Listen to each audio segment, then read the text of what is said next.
আমি আপনাদেরকে একটা কথা, ছোট্ট কথা জিজ্ঞেস করি। একজন মানুষকে 70 কোটি টাকা দেয়া হয়েছে, কেউ দিয়েছে যে তুমি এটা দিয়ে ব্যবসা করো, এটা তোমার পুঁজি।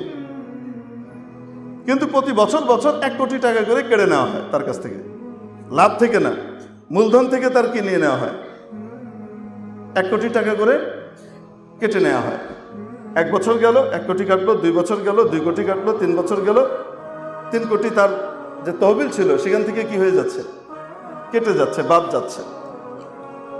তো বলেন তো দেখি, এই লোকটা যেই দিন তার তহবিল থেকে টাকাটা কাটা যায় সেদিন মনে হয় খুব আনন্দ উৎসব করবে। উৎসব করার কথা না, খুব মজা করার কথা তো, নাকি আফসোস করবে, হায় রে আমার কিছু লেগে 1 কোটি টাকা নাই হয়ে গেল, 1 কোটি টাকা নাই হয়ে গেল। প্রতি বছর 1 কোটি টাকা করে তার নাই হয়, এই আফসোসে তার ঘুম হবে না কয়েকদিন, এত অস্থির, এত পেরেশান থাকবে। মানুষের জীবনের সবচেয়ে দামি জিনিস কোনটা? তার বয়স, তার আয়ু, তার এক একটা নিঃশ্বাস। ওয়াল আসর, আল্লাহ তাআলা সময়ের শপথ করেছেন এবং বলেছেন এই সময়টা তোমার পুঁজি। ইন্নাল ইনসানা লাফি খুসর, নিশ্চয় প্রত্যেক মানুষ ব্যবসায়িক দৃষ্টিভঙ্গিতে লোকসানের মধ্যে আছে। খুসর, খুসরান, এটা ব্যবসায়িক লোকসানকে বলে। ইল্লাল্লাযীনা আমানু, তবে এই 4 খাতে যারা বিনিয়োগ করবে, সামনে 4টা খাত আল্লাহ বলেছেন, তারা লাভবান, তারা তাদের ব্যবসায় গেইনার হবে, সফল কাম হবে, তারা তাদের ব্যবসার ভিতরে লাভবান হবে। মেরে মুহতারাম দোস্ত, টাকা গেলে টাকা পাওয়া যায়। আজকে 1 কোটি টাকা কেউ কেড়ে নিয়েছে, নিয়ে গেলেও আগামীতে আবার কি হবে, 1 কোটি না 10 কোটিও পাওয়া যেতে পারে। জীবনের একটা বছর যখন পার হয়ে যায়, এই বছরটা জীবনে আর কোনোদিন ফিরে আসবে? আস্তে বলুন, জীবনের এই বছরটা আর কোনোদিন ফিরে আসবে? একজন মানুষের 25তম বছর পার হয়ে গেল, 26তম বছরে সে পড়লো, সে জীবনে যদি আয়ু 70 বছর নিয়ে এসে থাকে, 70 বছরের ভিতর থেকে তার 25 বছর কেটে গেছে, এখন আর বাকি আছে মাত্র 50 বছর। মৃত্যুর দিকে সে 50 বছর এগিয়েছে। আগামী বছর যখন পার হবে, মৃত্যুর দিকে 49 বছর আছে, আর কাউন্টডাউন হচ্ছে। সকলেই তো আমরা আমাদের আয়ু নিয়ে এসেছি। একটা বছর যখন পার হয়, নতুন বছর আরেকটা আসে। বছর পার হওয়ার সময় আনন্দ করার জিনিস নাকি আফসোস করার জিনিস? নিজের জীবনের বিশাল কিছু চলে গেল, হিসাব নিকাশ মিলানোর বিষয়। যে জন্য তৈরি হয়েছিলাম, যে জন্য আল্লাহ পয়দা করেছিলেন, সে কাজ কতটুকু করতে পেরেছি? যদি না করতে পারি, মুহাসাবা করে, হিসাব কিতাব করে সামনের বছরের জন্য নতুন প্ল্যান তৈরি করা, যেন আগের ত্রুটিগুলা বন্ধ করে ফেলতে পারি, দূর করতে পারি, বিচ্যুতিগুলোকে দূর করতে পারি, নতুন করে পদক্ষেপ নিয়ে আমার টার্গেটকে আমি ফুলফিল করতে পারি। এটা হলো ভাবনার সময়। কিন্তু ঠিক এই দিন শুরু হয়েছে কবে, কোত্থেকে শুরু হয়েছে? এই যে ফষ্টি নষ্টি নাইট যেটা হয়, আমি এটাকে ফষ্টি নষ্টি নাইট বলি, 31st নাইট বলে মানুষ। ইসলামের বিধান তো আল্লাহ দিয়েছেন তো, এটা এই রাতে খুব আনন্দ উৎসব করা, যা ইচ্ছা তাই করা, এটা আল্লাহ তো দিয়েছেন। কি বলেন আপনারা? রাত 12টার সময় ধুমায়া একদম বোম টোম ফুটিয়ে হার্টের পেশেন্ট যারা আছে তাদেরকে মৃত্যুর আরেকটু কাছাকাছি ঠেলে দেওয়া, এটা ইসলামের বিধান তো। একটু যুক্তির দিক থেকে তো চিন্তা করা দরকার। কোত্থেকে আসলো? এটা কোনো ধর্মীয় উৎসবও না। দেখা দেখি মানুষ যদি আকলকে কাজে না লাগায়, দেখা দেখি করে, তো তাহলে কিভাবে হবে? ব্রিটিশ মার্চেন্ট নেভি কিছু জওয়ান, এরা যুদ্ধ জাহাজ নিয়ে বিভিন্ন সাগরে মহাসাগরে ঘুরে বেড়ায়। তখন তাদের রাজ কঠিনভাবে বোর ফিল করে, এরা একঘেয়েমিতে ভুগে। এখন ওদের ভিতরে যে কমান্ডার ছিল, সেই কমান্ডার তাদেরকে বুদ্ধি দিল, এক কাজ করো, আমরা কিছুদিন পর পর একটা করে উৎসব করব, যে কোনো উপলক্ষে।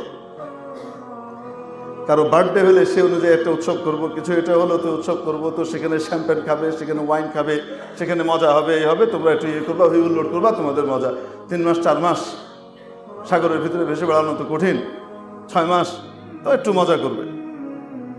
তো সর্বপ্রথম ব্রিটিশ জওয়ানদের, এই নৌবাহিনীর জওয়ানদের এক টিম, তারা এই 31st নাইটকে উৎসবের রাত বানায়, যে নতুন বছর আসছে, 1 বছর চলে গেছে, অতএব নতুন বছরকে সামনে রেখে আমরা একটু উৎসব করব।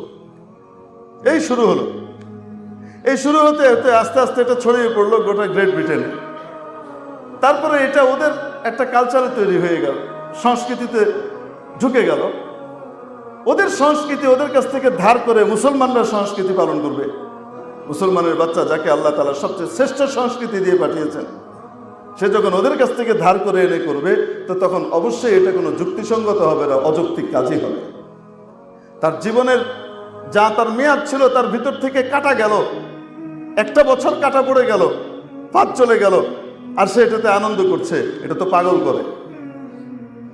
প্রতি বছর তার যদি 1 কোটি টাকা করে কেটে নেয়, বাজেয়াপ্ত করে নেয়, তো তাহলে সে যেমন ব্যথিত হয়, একটা বছর পার হওয়ার সময় তার ওরকম হিসাব নিকাশ করার কথা ছিল যে নতুন বছরকে আমরা কিভাবে স্বাগত জানাবো।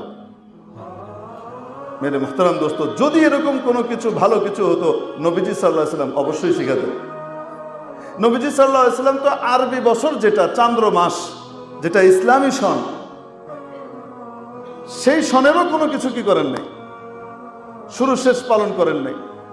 সাহাবীদের যুগে যখন নাকি এই সনের চল শুরু হয়েছে, হযরত ওমর রাদিয়াল্লাহু তাআলা, মাস তো আগের থেকেই ছিল, কিন্তু সন কখন থেকে শুরু হবে এটার যখন নাকি কাউন্টিং শুরু হয়েছে, তখন থেকেও কোনো সাহাবী কোনোদিন এটা করেন নাই যে আচ্ছা ঠিক আছে 1400 হিজরি চলে গেল, চলো এবার আমরা 15তম হিজরি চলে গেল, চলো আমরা এবার 16তম হিজরির শুরুতে কি করে একটু রাতটাকে উদযাপন করি। মেরে মুহতারাম দোস্ত, সামনের বছরটার জন্য রহমত, বরকত, শান্তি, শৃঙ্খলার দরকার আমাদের আছে না নাই?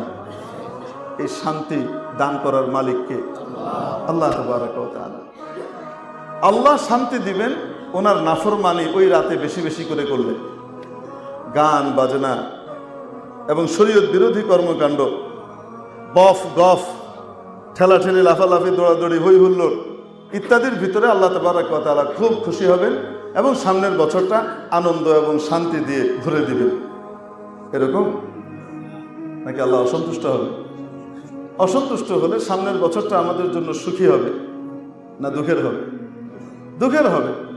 চাচ্ছি সুখ, আর এমন প্রক্রিয়া অবলম্বন করছে যে প্রক্রিয়ার কারণে হবে কি দুঃখ। মেরে মুহতারাম দোস্ত, এই জন্য 31st নাইট এটা ওদের কালচার, আমাদের নয়। এটা যুক্তিহীন একটা কালচার।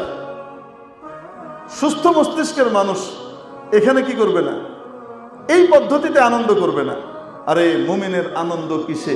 মুমিনের আনন্দ তো হলো ইবাদতে, কারণ সে জান্নাতের অতি কাছাকাছি যাবে। এজন্যই দেখেন 2টা ঈদ দেওয়া হয়েছে। কয়টা ঈদ? 2টা ঈদ। একটা রমজান মাসের রোজা শেষ করার পরে রোজাদাররা আল্লাহর এত প্রিয় কাজটা করতে পেরেছে, এজন্য এখন ঈদ। ইমানদারের ঈদ আর আনন্দ, এটা তো হলো তার ইবাদতের মধ্যে। অতএব 31st নাইটকে যদি উদযাপন করতেই হয়, তাহলে টার্গেট নেই এই রাত্রে এশার নামাজ জামাতে পড়বো, ফজরের নামাজ জামাতে পড়বো, সারা রাত যতটুকু পারি আল্লাহর ইবাদত করব, কোরআন তেলাওয়াত করব, নামাজ পড়ব। যদি করতেই হয় তাহলে এটা করব। উল্টাটা কিভাবে করি?